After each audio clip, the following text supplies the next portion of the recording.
Chairman Arvind Panagariya ఆధ్వర్యంలో ఏర్పాటైన 16వ ఆర్థిక సంఘం తన నివేదికను రాష్ట్రపతి ద్రౌపది ముర్ముకు సమర్పించింది. ఈ విషయాన్ని రాష్ట్రపతి కార్యాలయం వెల్లడించింది. ప్రధాని మోదీకి కేంద్ర ఆర్థిక మంత్రి నిర్మలా సీతారామన్కి కూడా నివేదిక కాపీలను అందజేశారు. మరిన్ని వివరాలను ఈ వీడియోలో చూద్దాం.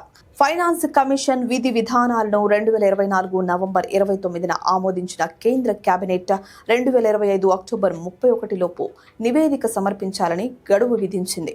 అయితే ఆ గడువు దాటిన 17 రోజులకు రిపోర్ట్ సమర్పించారు.